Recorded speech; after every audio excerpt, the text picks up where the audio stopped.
നമ്മുടെ പല ഹോസ്പിറ്റലുകളും ക്ലിനിക്കുകളും അതിൻ്റെ തുടക്കം മുതൽ ഗ്രേപ്സുമായിട്ട് അസോസിയേറ്റ് ചെയ്ത് പോകുന്നവരാണ്.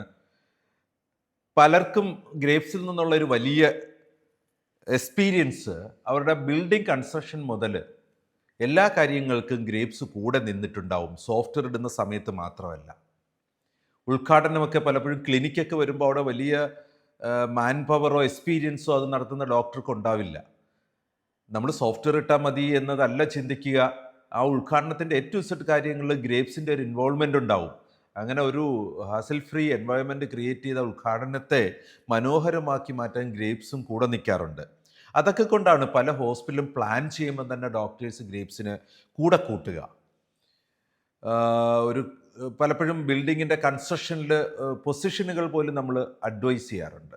എന്നാലും കഴിഞ്ഞ ദിവസങ്ങളിൽ നമ്മളുടെ ഒരു ക്ലിനിക്ക് ഉദ്ഘാടന സമയത്ത് അവിടുന്ന് ഒരു കോള് വന്നു നമുക്ക്. അത് ഗ്രേപ്സിലെ എൻജിനീയേഴ്സ് ഇതുവരെ എത്തിയില്ലല്ലോ. നമ്മൾ അവരെ ട്രാക്ക് ചെയ്തപ്പോൾ അവർ പിന്നീട് വീണ്ടും 1 hour ട്രാവൽ ഡിസ്റ്റൻസിൽ നിൽക്കുകയാണ്. ആ എൻജിനീയേഴ്സുമായിട്ട് നമ്മൾ കമ്മ്യൂണിക്കേറ്റ് ചെയ്തപ്പോൾ ഒരു കാര്യം മനസ്സിലായത്, ക്ലിനിക്കല്ലേ, 10 മണിക്കല്ലേ ഉദ്ഘാടനം. നമ്മൾ ഏകദേശം 10 മണിക്ക് എത്തത്തക്ക വിധത്തിൽ ടിക്കറ്റ് എടുത്തിട്ടുണ്ടായിരുന്നു. ബസ് ഡിലേഡ് ആയതാണ്. നമ്മളൊരു ഉദ്ഘാടനത്തിനൊക്കെ 10 മണിക്കാണ് ആ ക്ലിനിക്കിൻ്റെ ഉദ്ഘാടനം നടത്തുന്നതെങ്കിൽ ഗ്രേപ്സ് പറ്റുമെങ്കിൽ തലേന്നേ പോയി അവിടുത്തെ ലൈറ്റ് ഉൾപ്പെടെ ഫ്ലോർ മാറ്റ് ഇടേണ്ട ഉൾപ്പെടെ സഹായിച്ചു കൊടുത്താണ്. സോഫ്റ്റ്വെയർ ഒക്കെ എൻ്റെ ഓട്ടോമാറ്റിക്കായിട്ട് നേരത്തെ സെറ്റ് ചെയ്ത് വെച്ചിട്ടുണ്ടാവും. അവിടെ ഉള്ളവർക്ക് ഒരു ബുദ്ധിമുട്ടും വരാതെ സഹായിക്കുന്ന കാര്യങ്ങൾ വരെ ചെയ്തു കൊടുത്താണ് എക്സ്പീരിയൻസ്. അതാണ് അവർ പ്രതീക്ഷിക്കുന്നത്. ഈ ക്ലിനിക്കിൻ്റെ മാനേജരും അത്തരത്തിലാണ് പറഞ്ഞത്, സാറേ നിങ്ങളൊക്കെ ആക്റ്റീവായിട്ട് നിൽക്കുന്നത് കണ്ടിട്ടുണ്ട്, ഇതെന്താ ഇങ്ങനെയെന്ന്.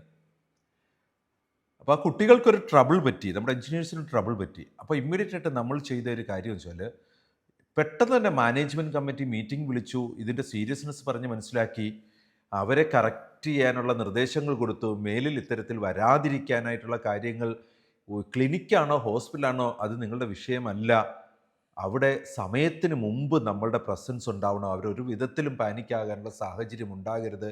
അത്തരത്തിലൊരു ഗുഡ് വില്ലാണ് നമ്മൾ ക്രിയേറ്റ് ചെയ്തിട്ടുള്ളത് ഇൻഡസ്ട്രിയിൽ.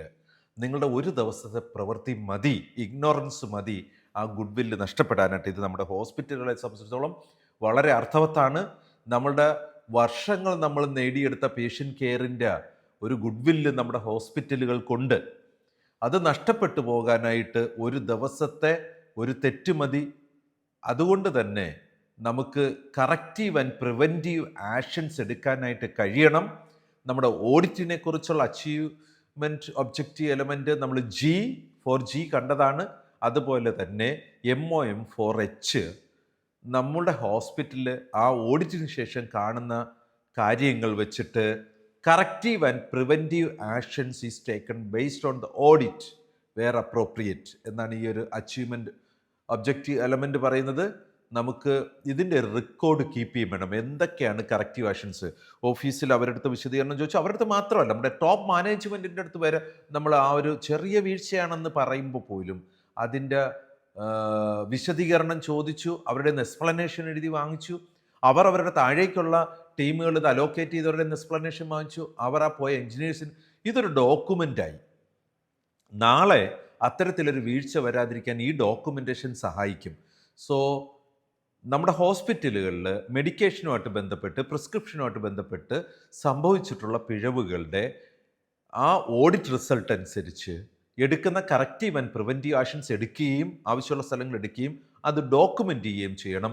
ഇതോടുകൂടി നമ്മളുടെ ഈ ഒരു standard, 4th standard of MOM medication management ഇവിടെ കഴിയുകയാണ്. നമുക്ക് അടുത്ത സ്റ്റാൻഡേർഡ് ഡിസ്കഷൻസ് സ്റ്റാർട്ട് ചെയ്യാം.